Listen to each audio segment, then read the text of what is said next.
Balizão do Paço encaminhou-o para a PVDE. Preso e torturado, acabou por confessar um crime que não cometeu.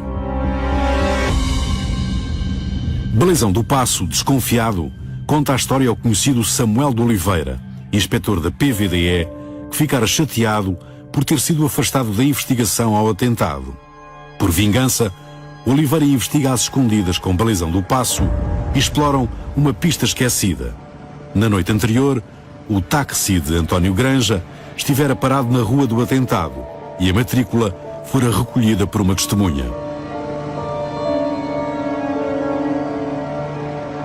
Paço e Oliveira descobrem assim facilmente os taxistas e os restantes membros do grupo que executou o atentado.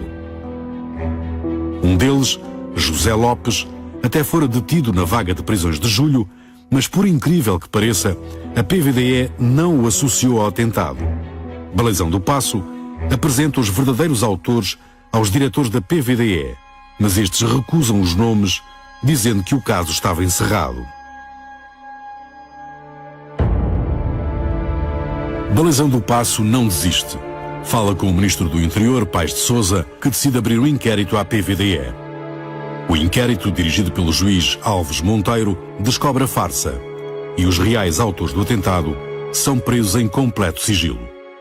Quando nós começámos a ser presos, sentimos que havia um problema policial ligado a essa versão. Mas quando, no decorrer das investigações, pudemos verificar que a luta estava travada entre as várias polícias e o Ministério do Interior e da Justiça, pudemos assim desenvolver a nossa defesa melhor, utilizando as contradições do regime e a luta entre as polícias.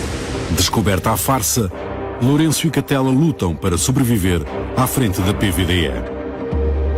E num daqueles dias que eu tive interrogatório pela tarde e que eu supunha que iria ficar a noite na cama, sucede que por volta de 1h sou chamado novamente à polícia e quando lá chego, com surpresa minha, daí a pouco aparece o capitão Catela que me chama e me leva para o seu gabinete e num gesto sacudido diz-me: Santana, nós somos adversários políticos e se nos encontrássemos na rua, matávamos com certeza um ao outro na luta.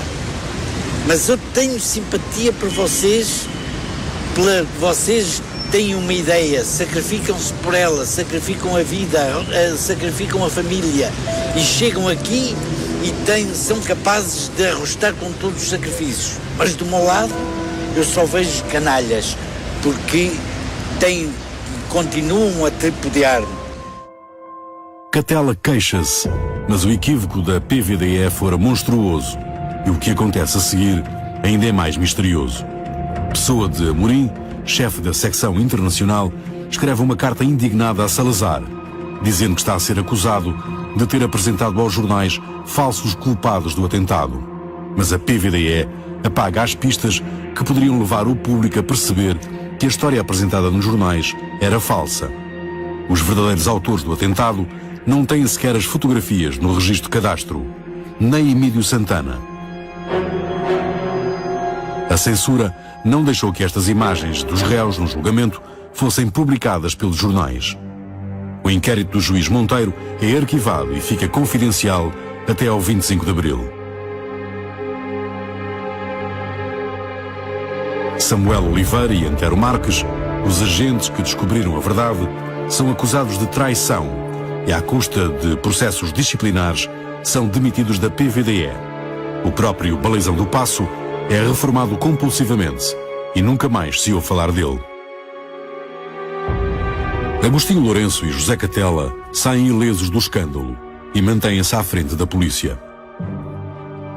O chefe da missão italiana, Leone Santoro, continua em Portugal, mas Agostinho Lourenço nunca o recebe, contrariando ordens de Salazar.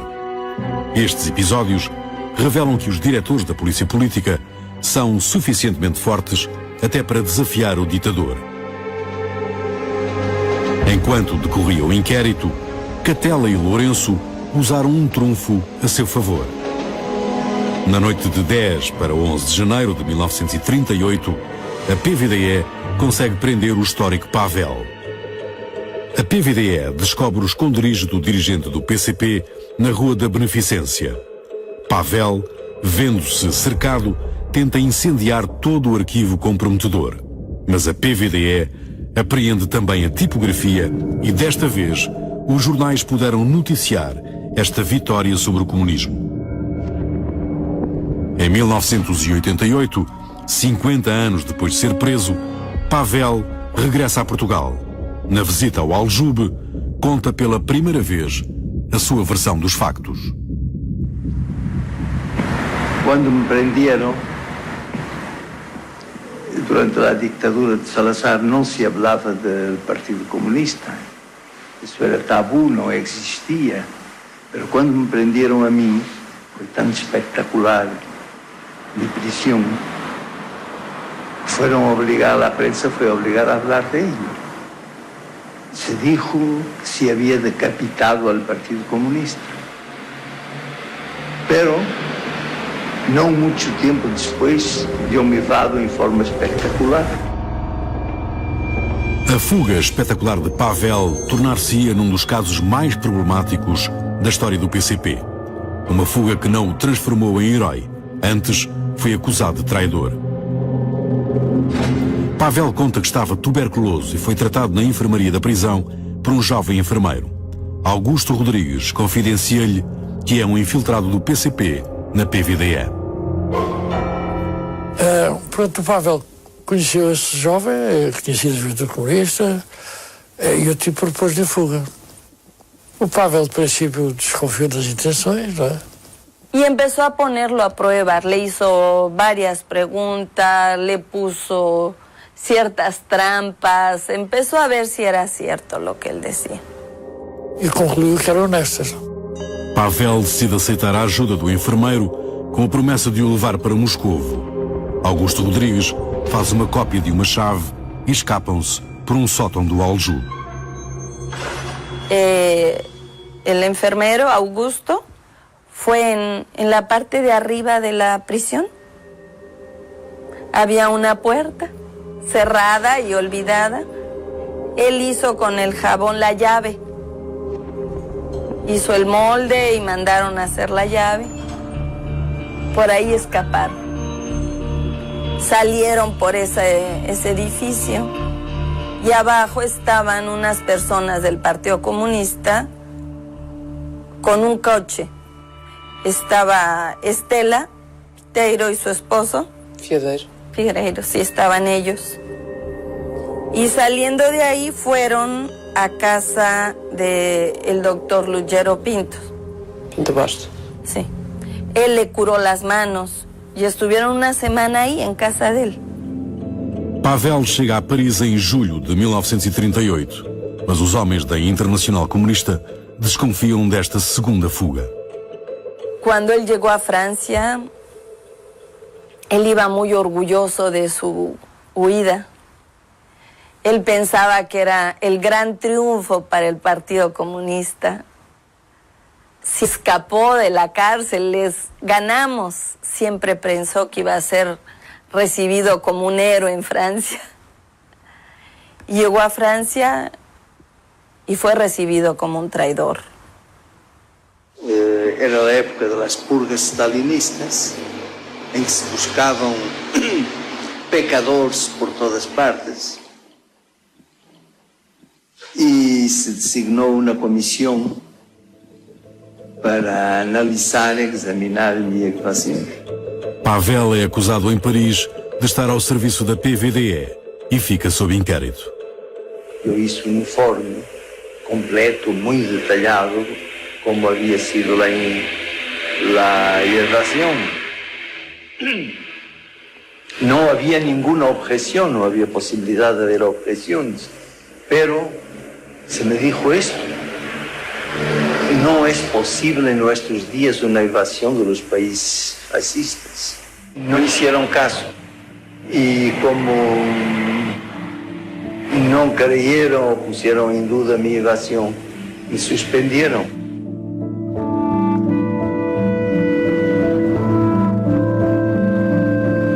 Tanto Pavel como o seu companheiro de fuga ficam em Paris em situação difícil, sem apoios e sem dinheiro.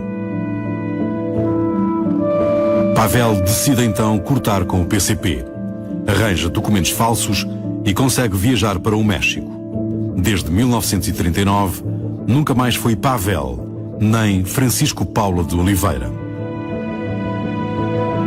Passou a ser o jornalista António Rodrigues, crítico de arte com vários livros publicados. Só voltou a Portugal depois do 25 de Abril.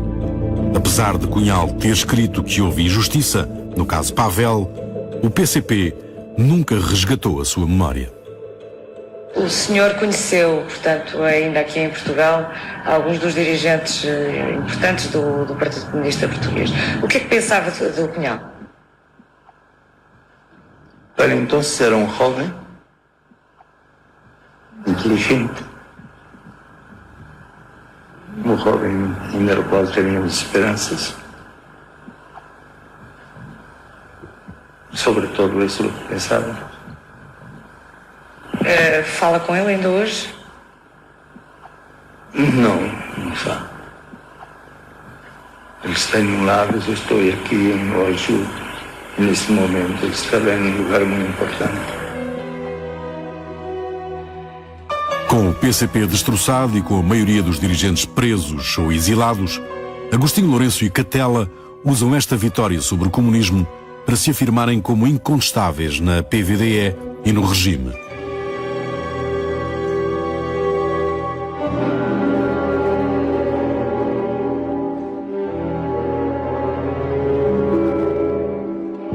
Os espiões italianos também terminam a sua missão em Portugal.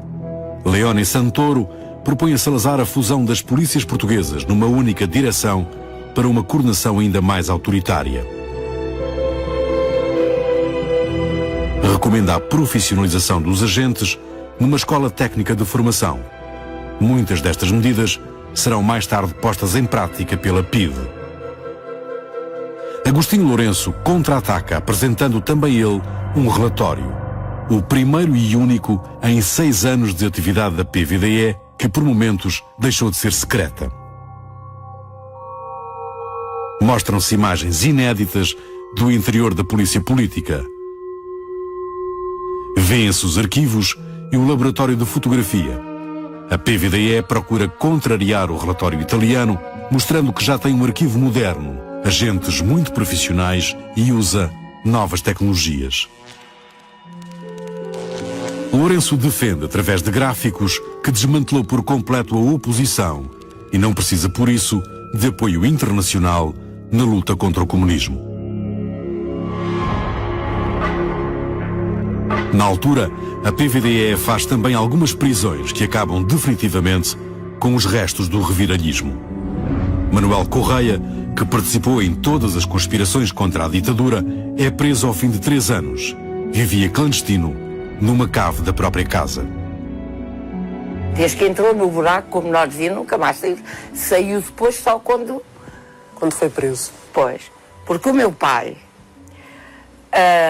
tinha um grande amigo, que era o capitão Chaves, e que tinha um filho, e esse entendia que havia de ganhar dinheiro à conta do meu pai. E então ele vendeu o meu pai, nessa altura, por 150 contos. Foi assim uma coisa qualquer. Com esta informação, passados 2 dias apenas, aparece uma brigada da PVDE, liderada pelo brutal Maneta. Tudo metralhadoras apontadas para a gente, pôs-nos todas no corredor, porque aquilo era muito tal, tínhamos um corredor enorme, disse que nos matava a todos, e então ele foi, mexeu, ele até com um martelo batia no chão a ver, mas não teve sorte nenhuma, foi-se embora. A primeira busca foi infrutífera, mas pouco tempo depois regressou outra brigada liderada pelo então jovem agente Rosa Casaco. Bateram delicadamente à porta, tirou o maple, levantou a carpete, foi direitinho ao local. Depois foi condenado a 4 anos de prisão. Disse que nunca mais se metia em política e nunca mais se meteu em política.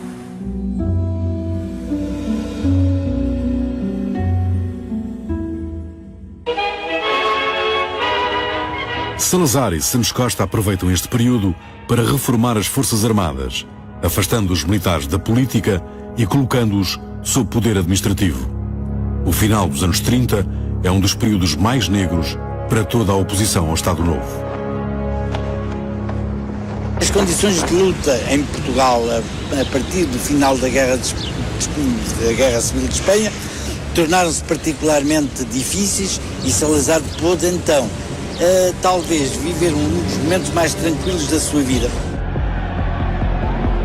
A vitória de Franco em Espanha e, sobretudo, os triunfos de Hitler no início da Segunda Guerra Mundial, em 1939, aumentam a onda de germanofilia fascista em Portugal.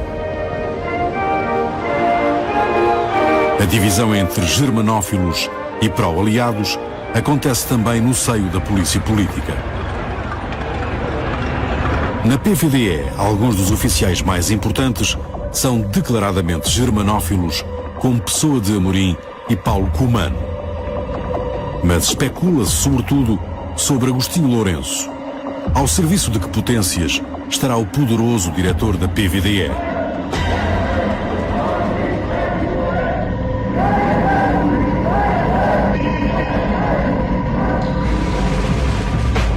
Em 1940, a Europa está em guerra e Lisboa está cheia de espiões.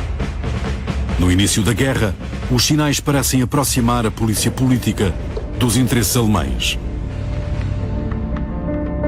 É a PVDE, por influência de Paulo Cumano, quem repreende o cônsul em Bordeaux, porque concede vistos sem ter as autorizações necessárias.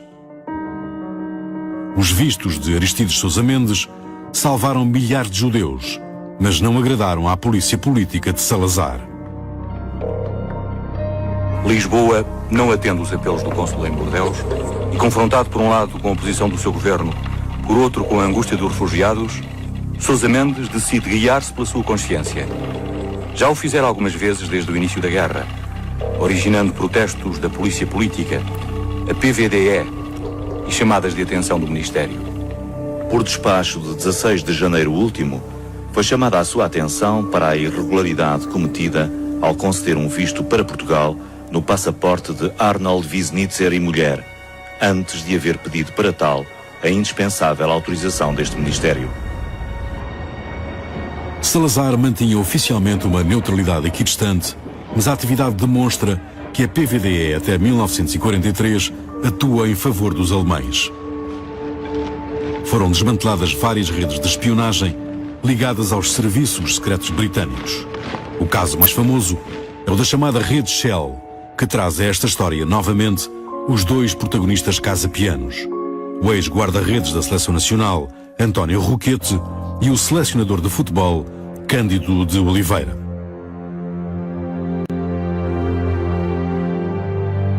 Cândido de Oliveira também fora educado na Casa Pia, atleta prodigioso. Foi campeão de luta greco-romana e capitão da primeira Seleção Nacional de Futebol. Cândido tinha um enorme fascínio pelo futebol inglês e nos anos 30 desloca-se à Inglaterra para tirar um curso de treinador. O contacto com os ingleses mantém-se até ao período da Segunda Guerra Mundial. Cândido trabalha então no CTT desde 1938 como inspetor dos Correios. Acumula com o jornalismo e com o cargo de selecionador nacional de futebol. Os serviços secretos ingleses aproveitam esta multifacetada vida de Cândido de Oliveira para o recrutarem como espião.